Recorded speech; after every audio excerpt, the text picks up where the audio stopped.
Hey, Richard, this is Mike Griffith. Want to ask you about the defense and the kind of work you were able to get in during that walkthrough. Was it just kind of like skeleton work? I mean, how would you describe what that mini camp was like? The minicamp was definitely very helpful. A lot of the young guys that was coming in, they were able to, get a jump start on learning, the defense, being able to get hands-on coaching. Also get a lot of coaching from the older players, me, Stokes, Tyson Campbell. A lot of the DBs came in, not really knowing too much about the defense, and that minicamp was able to, to dumb it down a little bit, slow it down, let guys know that they have time to learn the defense, and it's, time for them to adjust also.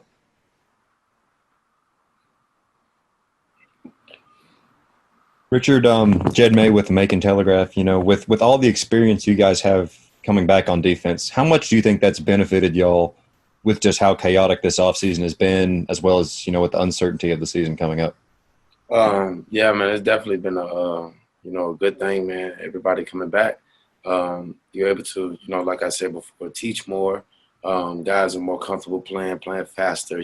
Guys is out there flying around, making plays. That's something, you got to be pleased with as an older player, to know everybody on your defense that you're playing with knows the system good, and able to, grasp the concept and be able to play at a high level.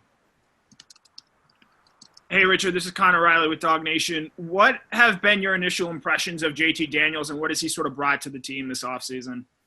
I mean, JT is a very talented guy. I haven't really seen him slang it like that a little bit, but I'm ready for him, just like everybody else out there, to go out there and show what they got. This camp is for to prove who you are, what type of player you are. It's going to be a lot of competition, a lot of guys out there trying to, make a name for themselves, and this is a place to do it here at camp, day one.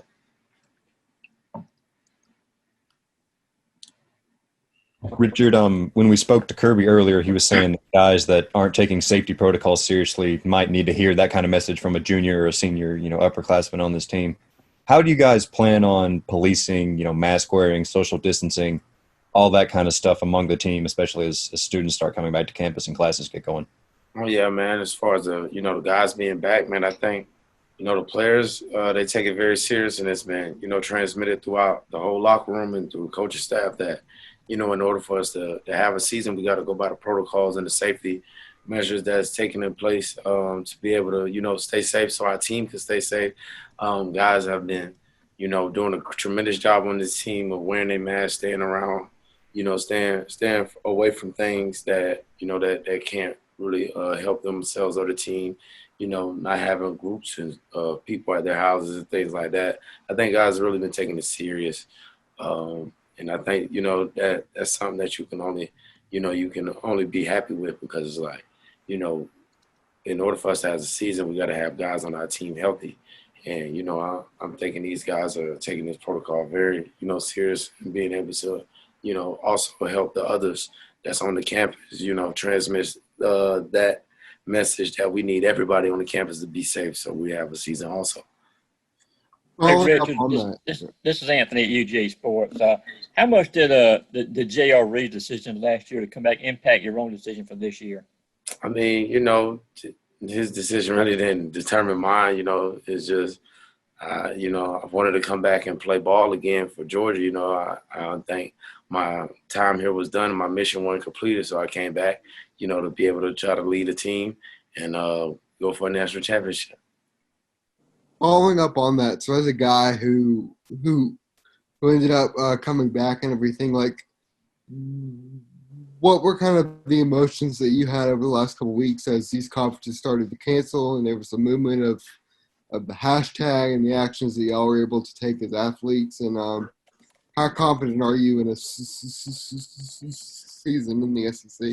I'm real confident. I haven't really been having that much emotion, man. It's just like, obviously it's not like any other camp that I've been trying to approach or anything like that, but I'm just ready to, play football, man, and be able to go around and have my teammates make plays and get back to basically being normal. I don't really have too much emotion, like I said, build up about it. I'm here to work, I'm pretty sure all my teammates is here on the same mission. We came here to get the job done, man, and we're taking every precaution and protocol that we need to stay safe and keep our season going. We're willing to take it because it takes what it takes, and then that's what it is. We're here to do it. Hey, Richard, Dean Legge, I wanted to ask you have you had a chance to talk or exchange messages with Justin about what he's going through up there? Man, just these busy times, I haven't really got time to reach out to Justin and really talk to him and nothing like that because I know he's busy. Also, it's just an unfortunate situation, that they're going through up there. But I wish the best for him, and I'm a huge fan of Justin also. Richard, Vance Levy of Bulldog Illustrated. What would you say the top thing the defense as a whole needs to improve on? And then do you have any personal things that you personally think you need to improve on? I mean, it's always something that we've been able to improve on, just reducing our scoring and things like that, having our defense having less points put up per game. It's a lot more things that we're able to capitalize and improve on. But when I really sit down and think about it, then I have a better answer for you. But right now, I'm just ready to be back with my family and my football team and play ball. Richard, this is Mike Griffith. I know you've gotten to know Kirby probably about as good as anybody the last 3 years. We've all had a front row seat for some of those things. What has it been like, though, for the rest of the team to get to know Kirby? He was saying the other day he's been able to spend more time. What are going to be some of the effects of this staff getting this close to this team? I mean, definitely, with the time that we had doing a little mini camps and things like that, these guys have been able to, learn a lot from the coaches and also, learn what type of guys they are and see what type of personality that's on the team and all that, because it's not just full go from January to December no more. A lot of things will slow down. Guys, was here pretty long times, and they had to rely on, hanging out with their coaches, hanging out with their teammates and things like that. So that made it, even better that we were able to, bond together as a team and slow down a little bit besides football and just learn who these guys is that we're, going to battle with on every Saturday. And then Richard has time for one more question. I'm sorry, Link. I wanted to ask you about the receivers. I know that it's only skeleton and nobody's in pads, but have you really been able to pick up anything about these young receivers, Richard? Do you have any thoughts on the talent there? I mean, yeah, obviously if they're here at Georgia, they're very talented. I haven't really seen those guys get out and play yet. I definitely know all those guys can run. Those guys get out there and doing sprints and conditioning and things like that. Those guys are always in front. So that's something that's, a positive, and I look forward to seeing these guys work during this camp. Thank you.